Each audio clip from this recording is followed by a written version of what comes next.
Welcome back to the garage.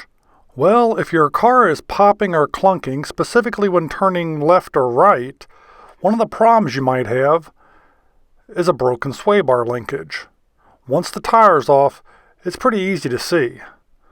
If you're watching this video, I'm assuming you're having the exact same problem.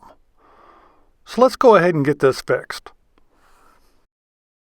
If the pieces are broken, they come off fairly easily, which is certainly a plus.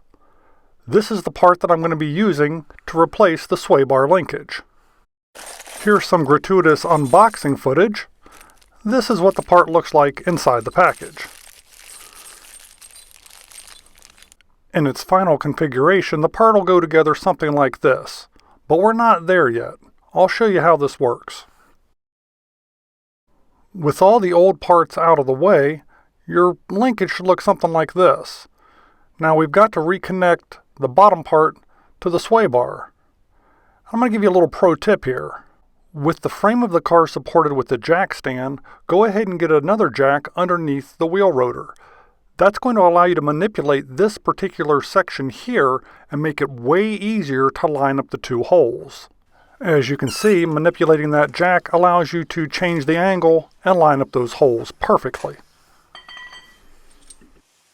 Now it's just a matter of getting this linkage into place.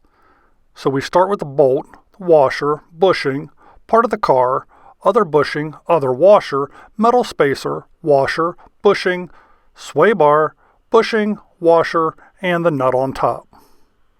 Another pro tip here, go ahead and throw some blue Loctite on that top nut.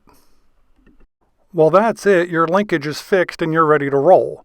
Not exactly sure why you're still here watching this video, but since you are, you know I'd appreciate that thumbs up like. Feel free to follow us on Instagram and see what we're up to throughout the week between videos, and maybe, just maybe, I'll see you on the next video. If you enjoy videos about the randomness of our amazing world, consider clicking on the globe to subscribe, or maybe checking out one of the other videos right here.